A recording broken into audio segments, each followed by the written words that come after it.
хог бол тоймгүй шүү дээ.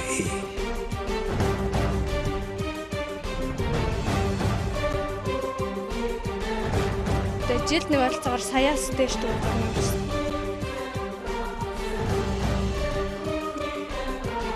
Энэ мата энэ газараа бид одоо алдмааргүй байна. Анх бид 1965 онд энэ цэцэрлэг саадыг бол байгуулсан. Настай гэхгүйгээр танилцын бас нэг л шатраалсан эвгүй таагүй хэлбэрийг сунгаж одоо хөдөлгөөс өөр аргалах гэж бодож байна. Улаанбаатар хотод тулгамдсан олон асуудлын шийдлийг бид хайж байна. Үзэгч та Нэм гариг бүрийн 18 цагт хотын нүд нэвтрүүлэгтээ хамт байгаарай. Хотын нүд нэвтрүүлэг урд өмнөх дугааруудаараа иргэдийг орон сууцчлуулах хөтөлбөр болоод нийслэлийн газар олголтын өнөөгийн нөхцөл байдал, хог хаягдал, утаачлалтын талаарх хурцдсан асуудлуудыг хүндэн үзүүлж байсан. Энэ удаагийн дугаартаа бид эдгээр асуудлуудыг нэгтгэн үзэгч танд хүргэхээр бэлтгэлээ.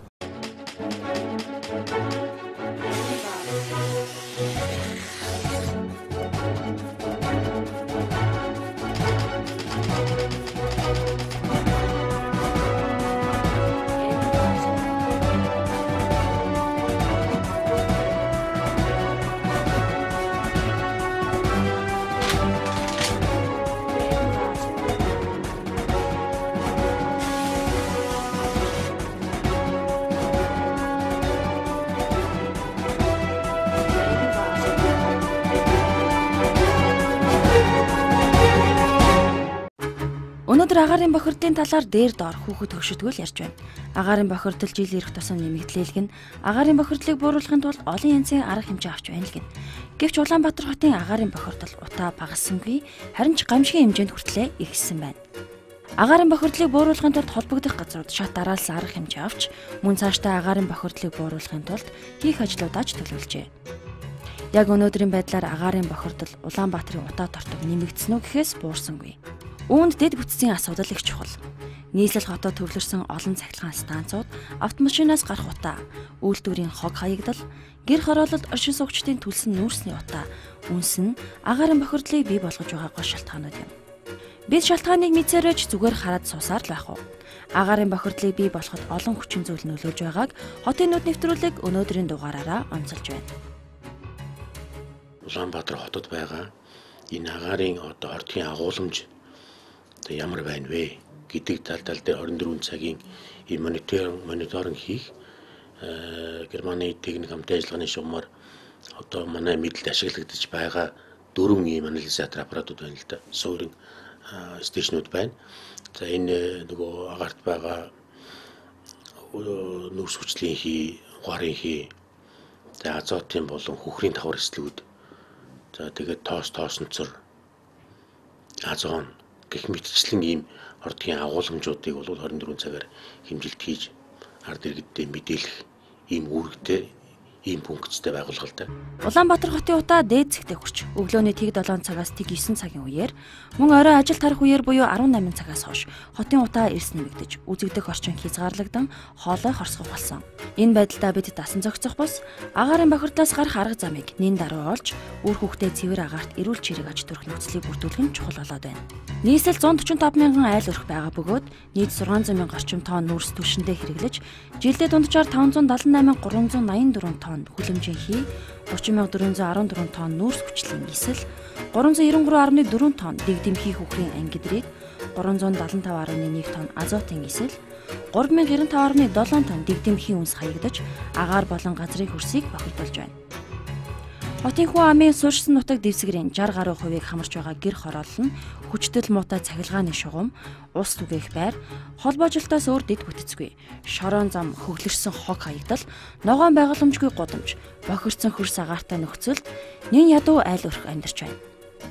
Бохирын ус зайлуулах системгүй гэр хорооллын оршин суугчид хөрсний бохирдлоос үүсэх олон янзын халдварт өвчнөр өвчлөх магадлал өндөр байгаа нь сэтгэл эмзэглэх асуудал болоод байгаа билээ. За энэ жил болохоор 2011-ээс 12 оны халаалт улиралд агаарын чанарыг сайжруулах бүсийг бол 3 бүс туулсан байгаа.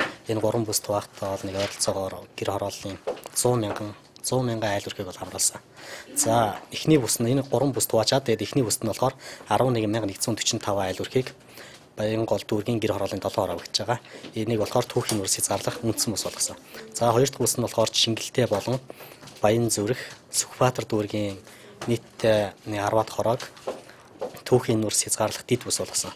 Энэ яагаад дид бүс болгосон бэ гэхээр боловсруулсан төлш үйлдвэрлэгч үйлдвэрүүдийн төлшний нөөц нэмэгдсэн тохиолдолд энд бол түүхийн нүүрс хязгаарлах дид бүс болгосон байна.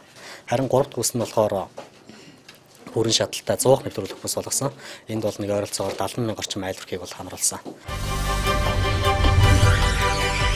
Дармуугаар юу гэж байгаа мэдэхгүй. Үнгүй шинжилгээ мэнжилгээ Монголд бол хэзээ ч байхгүй. Тус бинд шатгүй жоохон юм сургаар нэг нэмж байна. Утаа бол хэл хүнд байгаа. Дөрийн үйлчлэгээр үйлчлэх гэж чухал бид нэр хүн гэж авч хилдэггүй шүү дээ. Сонгуултын мэдлээ 1000 оролцоод байх юм бэ. Ихэр хэцүү байх шүү. Хүнд байна. Үлжил байгаа юм чи хэзээ агаар мөрсөл боор.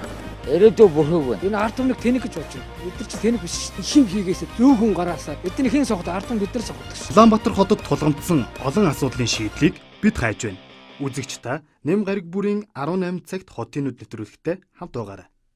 Баянгол дүүргийн иргэдэд болохоор байгаль орчин аялал жуулчлалын яамны цэвэр агаар сангаас тусгай эрхийн бичиг гаргасан байгаа 9 сард.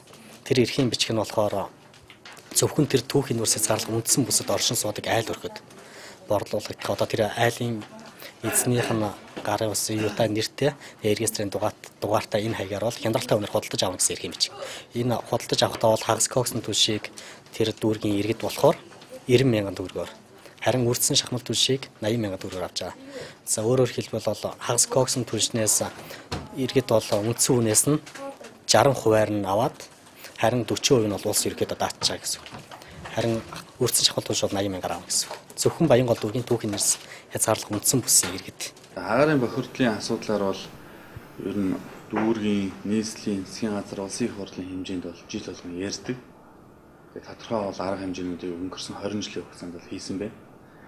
Энэ арга хэмжээнүүдийн үр дүн өнөөдөр юу вэ гэдэг. Бид нар бол маш олон хөтөлбөр, маш их мөнгө, маш олон санаачлага ингээд бүх төвшөнд яриад байгаа. Энэ ерөөсөө л мөнхийн асуудал мэт яриа л явдаг.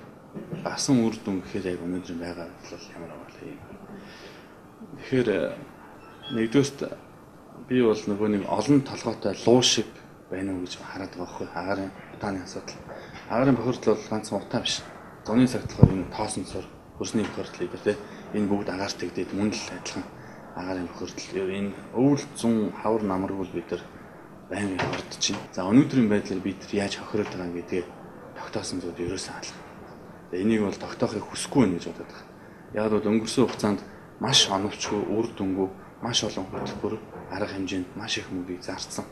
Тэр мөнгөнд зарагдахтаа нэг аж ахуй нэгжим нэг хэсэг төсвөлбөр хэрэгжүүлдэг улсуудаар дамжаад ингээд ерөнхийдөө бизнес болоо явчихдаг.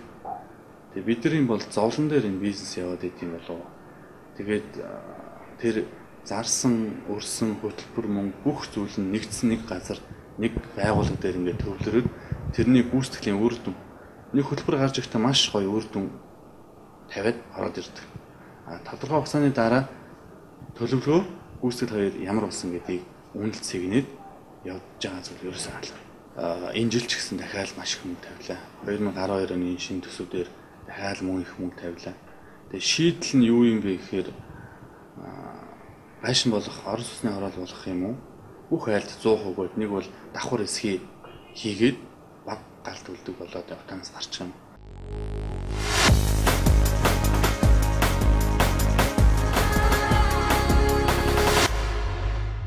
Улс үндэстэн бүрийн нийслэл хотын хөгжлийн хэмжүүрийг эргэн цэвэр дөхтөө эрүүл аюулгүй орчинд амьдарч буйгаар нь тодорхойлж болохоор болжээ. Харин дээрх шалгуурт манай улсын нийслэл Улаанбаатар хот ямар төвшөнд явааг өөрсдөө сүхэн харцгаая. Улаанбаатар хотын хог хаягдал өвөл зүүн гэсэн хоёр ялгаатайгаар хэмжигддэг. Судалгаагаар зуны улирал Улаанбаатар хотын нэг хүнээс өдөрт дунджаар 260 г хог хаягдал гардаг гэж нийслэлийн мэргэжлийн хяналтын газрын эрүүл ах хүн байцаагч Дэлгэр Баяр судалгаа шинжилгээнийхэн үр дүнд гаргасан байдаг. Харин дээрх хог хаягдлын хэмжээ өвөл 800 г болж ихсдэг. Нэг хүнээс гарсан хог хаягдлыг нийт хүн амдаа үржүүлбэл хотод өвлийн улиралд ахын хог хаягдал 520 тонн, зуны улиралд 240-с 260 тонн гарч байна. Энэ бол тогтсон судалгаа биш. Жилээс жилд хог хаягдлын хэмжээ 15-аас 20% нэмэгдэж байгаа талаар холбогдох албаны мэргэжилтнүүд болоод олон нийт банк шүүмжилсээр байдаг. Өдөрт бол 6 дүүргийн 180-аас 200 гаруй машин өдөрт 900-аас 1200 орчим тонн, 1000 тонн хогийг тээвэрлэж ирдэг. Энэ тээвэрлэгдэж ирсэн хогийг манайх дарж болох байгаль орчинд үзүүлэх сөргөн нөлөөллийг багасгах зорилгоор ландфил технологийн дагуу энийг дарж болох үйл ажиллагаа манайд явагдав. Манай орон хогийг ангилан ялгавал хог тээвэрлэх зардлыг 25% хүртэл хэмнэх боломжтой.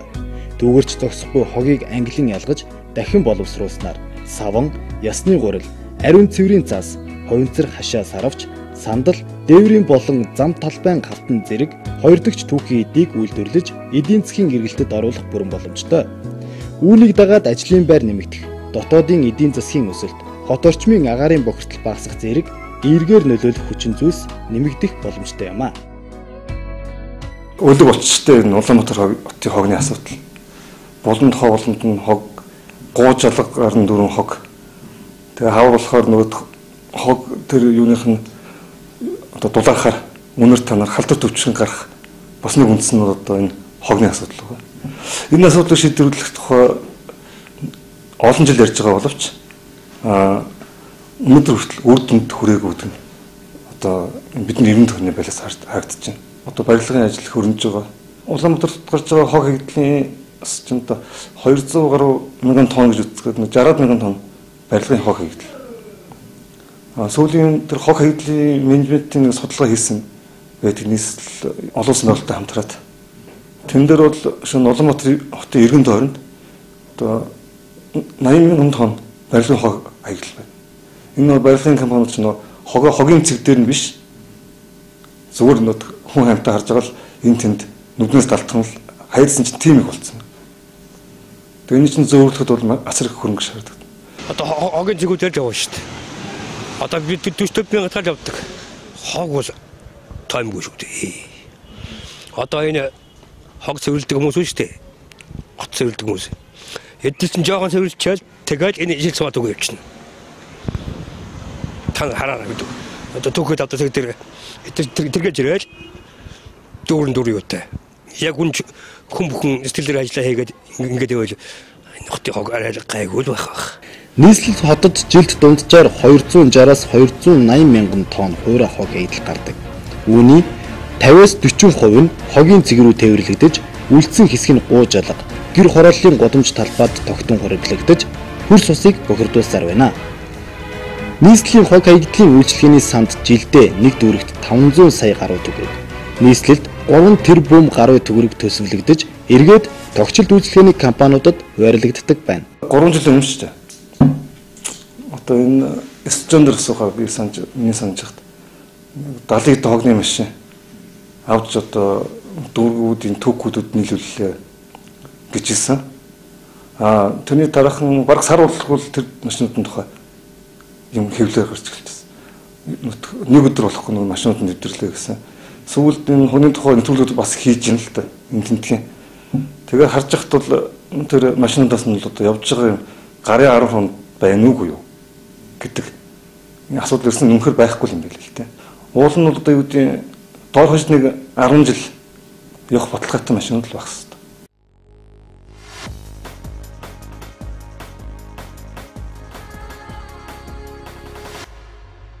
Ер нь бол төрийн байгууллага хамтар Сүхбаатар дүүргийн удирдлагууд юм байна шүү дээ. Юу хэрэгцээтэй үед нь хэрэгэлдэг, хэрэггүй үед нь шууд хайдаг. Тэрсээ хэрэггүй. Өнөөдөр гихтэл одоо би чинь 20 гаруй сая төгрөг ингээд авах гэдэг авч чадахгүй байж. Хичээл маргааш өг нөгөөдрийн цаг өдөр ингэж болтуулаад. Тэгээд зарим үед чинь аргаа барахтаа Сүхбаатар дүүргийн олгож таа гам гэдэг чинь. Карманаас 3 сая төгрөг юм аа. Энийг одоо 3 хоног юм уу 7 хоног явж яа гэх ингээд өгдөг жишээ. Тэр цаана орж ирээд байгаа мөнгө дансаар нь орсон мөртлөө яагаад ингэ орж ирэхгүй юм гэдэг нь нэг гайхалтай байдаг байхгүй.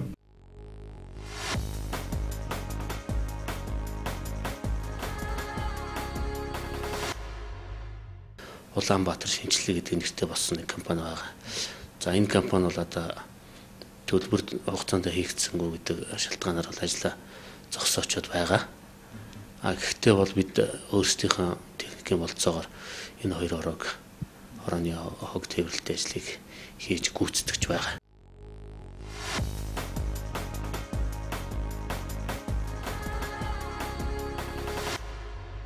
20 тэрбумаар 200 машин нэг бүрийн 100 сая төгрөгөөр худалдаж авах тухай шийдвэр гарсан л иргэдийн хурлаас. Энэ нь болохоор хороо болгоныг одоо нэг хогны машинтай болгох нь гэсэн нэг амлалт байгаа үнэ төлбөрт нь тэргээр биелүүлэх гэсэн сонгуулийн ажил юм. Тэгэхээр 100 сая төгрөгийн машин гэж ер нь ямар машин байдг вэ? Би бас сонирхож үзсэн. Яг тэр чинь тухайн шинэ нэг бас нэг хэдэн жолооч нар болов нэг хэвлэн байгуулалт хийгээдсэн нэг хог ачдаг жолооч нар ч гэлээ. Тэгээд тэдний би интернет хайгаад үзлээ. Ерөнхийдөө бол энэ юутай одоо жижиг нэг хогны машин яваад идэв да. Тэд нар чинь ерөнхийдөө 30-аас 60 сая төгрөгийн хонд л байт. Тэгээд ингээд чинь 100 сая төгрөг гэдэг чинь баг 2-3 тэрбум айгуул бол өөр шамрал яваад өгч байна гэж би бас тэгж хардах бас нэг үндэс гараад ирж байна.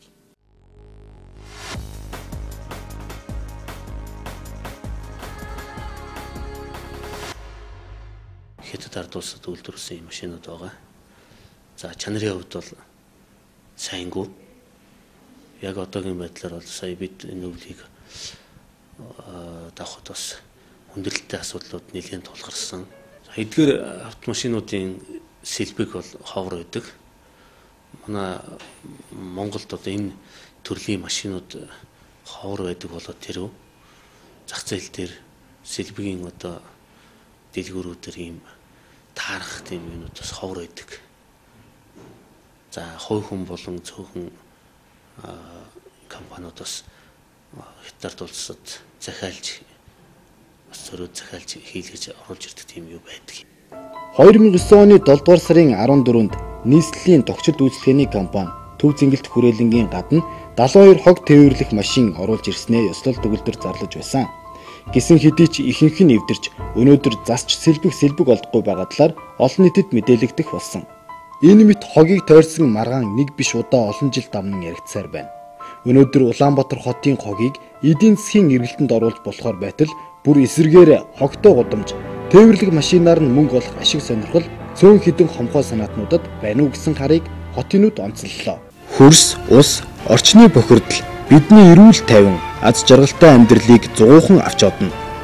Энэ аюулыг үр хүүхэд хойч ирээдүйдээ үлдээхгүй тулд бид одооноос сэрэмжлэх хэрэгтэй. Үзэгч танд хуулиар олгосон 0.7 га газраа өмчлөн авахд 1 жил хүрэхтэй үгүйтэй хугацаа үлдээд байна. Гэхдээ саяхан улсын хурлын нэр бүхий гишүүд Монгол улсын иргэнд газар өмчлүүлэх тухай хуульд нэмэлт өөрчлөлт оруулах тухай хуулийн төслийг боловсруулан засгийн газарт санал оруулахаар хүргүүлээд байгаа юм. Энэ хуулийн төсөлд иргэд газар өмчлөх хуулийн хугацааг сунгах тухай зааж өгчээ. Тэгэхээр газраа өмчилж амжаагүй иргэдэд боломж нэгдэж байгаа юм. Иргэд болж лүгэл ажил гэртээгээ ойрхон хотын төв орчмоор газар авах хүсэлтэй байдаг.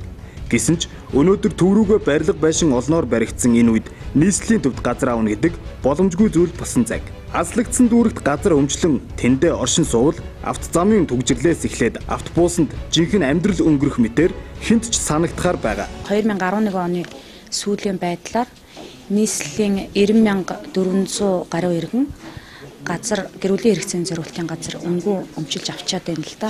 Тэгэхээр энэ 90,000 иргэний өмчилж авсан газрын хэмжээ нь бол 4,700 орчим га газрыг өмчилж авсан байна. Тэгэхээр 90,000 иргэн гэдэг маань нийслэлийн бүх иргэдийн тоотой, хүн амын тоотой харьцуулж үзэх юм бол нэг 10 орчим хувь нь одоо 8% орчим болдог л доо.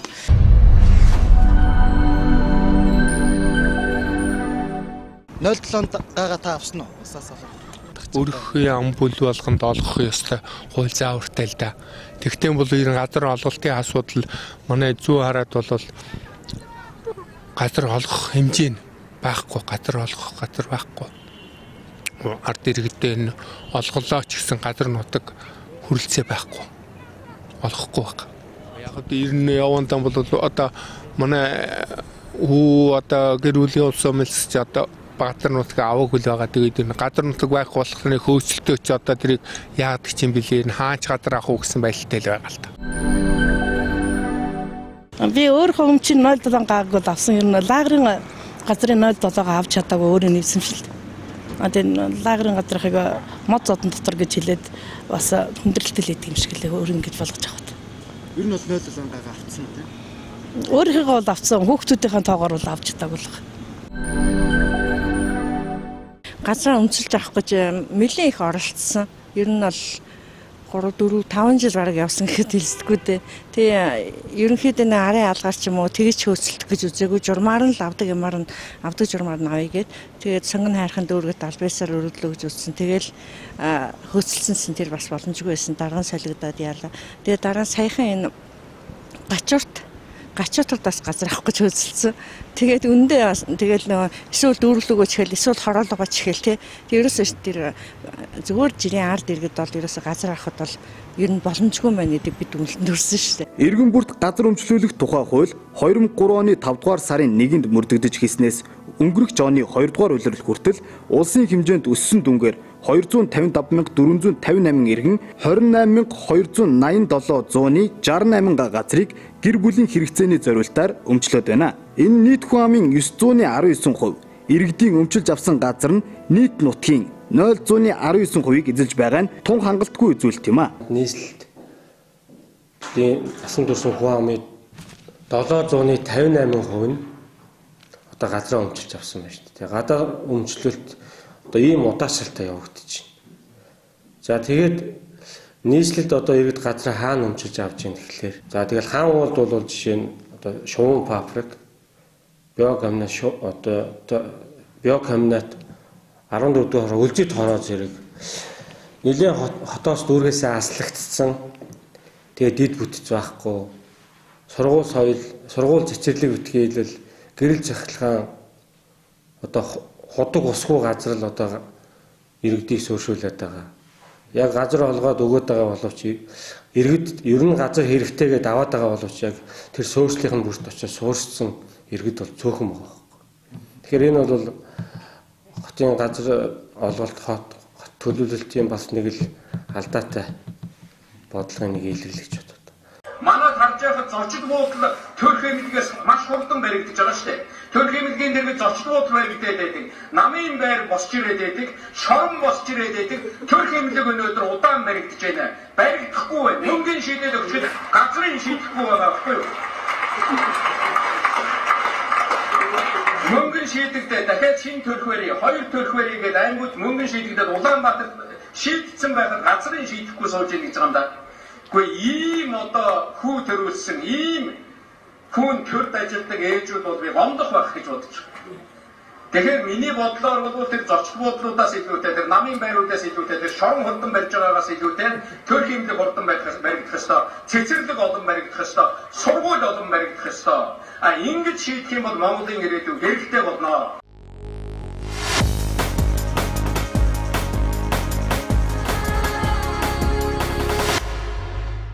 За газар олголтын өнөөгийн байдал бол ер нь бол хангалтгүй явж байгаа. Өнөөдрийн 0.7 иргэд авъя гэд маш их хүндрэлтэй очирч байна. Яагаад гэвэл тэр газар олгож байгаа газар нь бол ерөөсөө ямар ч дэд үсц байхгүй. Зүгээр одоо хотоос бол асалдмал арга одоо цаатлын газар нь бас 20-30 км-т газар олгож байна. Тэгэхээр энэ дээр бол одоо нийслэлийн одоо удирдлага бол дэд үсцийг нь тавьж өгөө гэдэг ямар ч одоо санаачлах, идэх зүтгэл гарахгүй байгаа юм л да. Өнөөдөр нийслэл өөрөө төсөө баталдаг. Өнөөдрийн Улаанбаатар хотын дэд үсцийг бас сайжруулъя. Өнөөдөр тэр дулаан бохир одоо гэрэл цахилгааны одоо тавьж өгье, тэр газар руу татъя гэсэн ямар ч одоо итгэл зүтгэл гаргаж ажилласангүй л өнгөрсөн хугацаанд хэсэгжилсэн ерөнхий төлөвлөгөөнд цахилгаан, дулаан, усны хэрэгцээг хэрхэн хангах, орон сууцны хороолол, сургууль цэцэрлэгийг хаана барих зэргийг тусгадаг.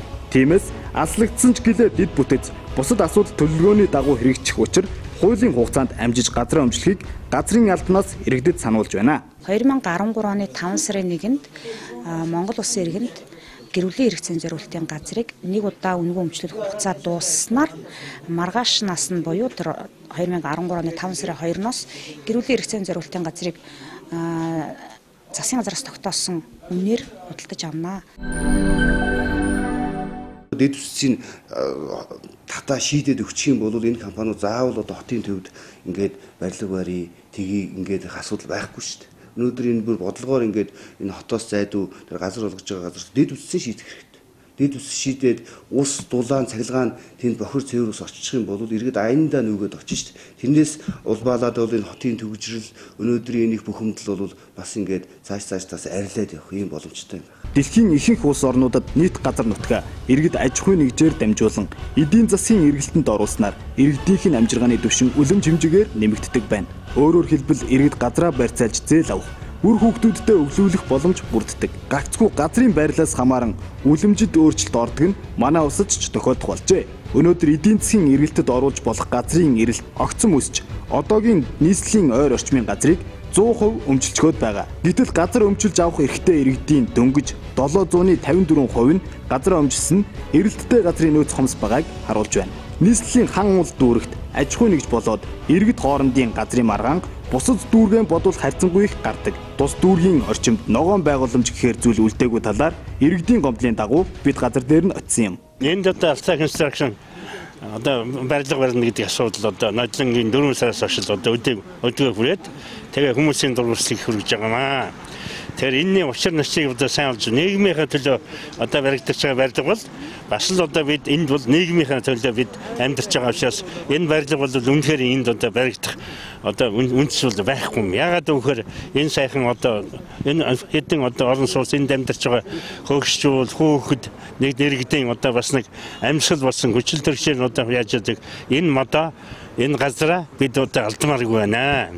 Тэгэхээр одоо мэдээж манай төр засаг ард түмнийхээ үгийг сонсдог учраас манай энэ асуудал бол дахин маргаанаар шийдэхгүй яг зөв зөвхөн анхныхаа шийдвэр гаргах байх гэж найдаж байна. Энэ газрыг бол бүр 2005 оноос эхлээд Alta Construction гэдэг компани бол Бат Эрдэнэ гэдэг хүн нэр дээр авсан юм байлээ. Тэгээд яг ухаад үзэхээр бол хууль маш олон хуулийн зөвлөлтийг заалтыг зөрчиж газрыг өөр юм болгосон байдаг. Газрын хуулиар бол одоо энэ төвийн Аз зэрэглэлийн газар шүү дээ. Тэгээ нийтийн эзэмшил ногоон байгууламж. Тэгээд энэ 9000 м2 газрыг бол жишээ нь танд бол төр өхөө, надад өхөө өгөхгүй шүү дээ. Тэгээ ямар хүн ингэж газрыг зөвөр үн төлбөргүйгээр дуудлага худалдаагүйгээр авдаг. Хэрвээ энийг дуудлага худалдаагаар аваад нээлттэй дуудлага худалдаагаар ялж аваад яасан. Адаглаад улсад орлого олно тий. Хоёрдоож бусад ижил бизнес одоо барилгын одоо бизнес хийдэг компани иргэнд чигд боломж олго. Гуравдугаар хуулийн дагуу бол одоо яа их вэ тийм ээ байж. Тэгэхгүй зүгээр нэг он сар огноо дугааргүй нэг өрөөдөл бичээд өгсөн байдаг. Тэрэн дээр газар өгсөн байдаг. Тэгээд газар дээр юу ч ихгүй 5 жил болчоо дахиад газрынхаа хэмжээг нэмэгдүүлээд өөрийнхөө эзэмшдэг компани дээр болгож ил байдаг. Тэрийг өгжил байдаг тий. Тэгээд энийг ингээ хавар одоо иргэд ингээ хашаа бариад ирэхээр мэдчихэж байгаа. Ямар ч мэдээлэл байхгүй. Уул нь бол хуулиараа бол энэ хот төлөвлөлтийг хийхдээ тухайн орон нутгийн иргэдээс асууна гэсэн хуулийн заалт байдаг юм бэл. Тухайн одоо засаг дарга одоо газар олгосон бол түүнийг одоо олон нийтэд одоо ил тод зарлан ч гэсэн байдаг. Энэ юм хийдэггүй. Нөгөө талаар бол энэ бол газрын хууль бус 8 бол одоо байсаар байгаа. Эдгээр иргэд Alta Construction компани нэхэмжилтэй нийслэлийн засаг дарга мөнх хоёрт холбогдох хэрэгт 3 дахь житгээдийн итгэмжлэгдсэн төлөөлөгчөөр нийслэлийн захиргааны хэргийн шүүх хуралд оролцоод байгааг нь. Нийслэлийн засаг дарга нь 2005 оны 348 тоот 2010 онд 54 тоот захирамжуудаар Alta Construction компанид болон түүний захирал Хэ Бат Эрдэнэт нийт эзэмшлийн ногоон байгууламж бүхий 9000 м2 газрыг хууль бусаар олгосныг захиргааны хэргийн давж заалдах шатны шүүх хяман хэлэлцэж хүнслэл бүхий магадлал гаргасан байна. Орсон суугчдын тэмцэл гарч байгаа нь одоо зүй ёсны асуудал юм байна. Манай нийгмийн төрийн одоо нийгмийн тогтолцоонд мөнгөтэй, танилтай, эрх мэдэлтэй хүмүүс хүссэнэ хийж төр захиргааны байгууллага тэнд үйлчлэлийн одоо нэг жишээ бол энэ болчиход байгаа. Манай энд бол энэ хуучин хорооллын дунд хэд барилга баригдсан. Тухайлбал миний ард талд одоо шинэ өглөөгийн зогсвор барилга баригдсан байж байна. Энэ барилга бол яг инх тайвны өргөн чөлөөд яг тулаад ингээ баригдсан барилга. Тэгэхээр энэ барилга дээр ер нь барилгын хуулиараа бидний ойлгосноор бол 10-аас 30% нь зүлэг ногоон байгууламж байх ёстой. Гэтэл одоо сүүлийн үеийн барилгууд тэр ямар ч одоо ногоон байгууламж байхгүй. За энээс удаад одоо хөдөлмөрчдийг хохирч байгаа. хохирол нь одоо ард түмэнд бол ирж байгаа. Тийм учраас энэ одоо хөдөлмөрчид тэмцэхийн зүй ясны асуудал зүгээр дүүрэг хороонд дүүрэгт бид нэр одоо саналаа тавьсан. Энэ алдаа констракшны одоо энэ тэмцэж энэ зарга үүсгээд энийг одоо өөрийн эзэмшилд авах гэдэг байгаа энэ газар дээр энэ 120 мянгатын одоо хөдөлмөрчдийн амралт цэцэрлэг ногоон байгууламжийн талбай болох гэдэг одоо санал тавьсан. Дүүргээс бас цог хэмжээний одоо хөрөнгө гаргаж өгнө гэсэн. Тэгэхээр энэ дээр одоо энэ шийдвэр зөв талдаа ард түмний талдаа гарч ард түмнийхээ үгөө сонсох байх гэж л одоо бид одоо хүсэж байгаа юм да. Энэ мэт газрын маргаан нийслэлийн дүүргүүдэд мэрсэр гарч байдаг. Ийм гомдол маргааныг шийдвүлэхийн тулд иргэд хэвлэл мэдээллийн хэрэгслийг газар дээр наваачиж сурвалжлуулахаас эхлээд олон арга хэмжээ авдаг. Гэсэн ч нийслэлийн ногоон байгууламжийг ус туулан байж аж ахуйн нэгжүүдэд барилга байгууламж барих эрх зүйн боломж олгоод байгаа эрх мэдэлтэй хар үйлтэн нэгийг бодох болсон.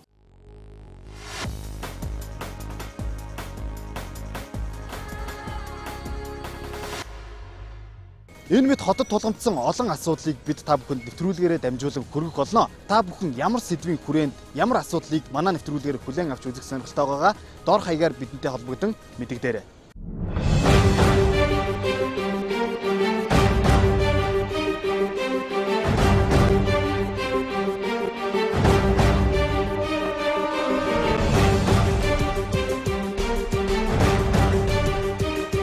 Хагуул таймгүй шүү дээ.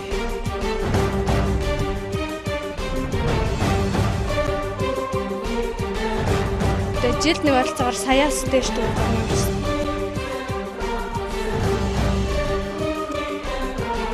Энэ мата энэ газараа бид одоо алдмааргүй байна. Анх бид 1965 онд энэ цэцэрлэг саадыг бол байгуулсан.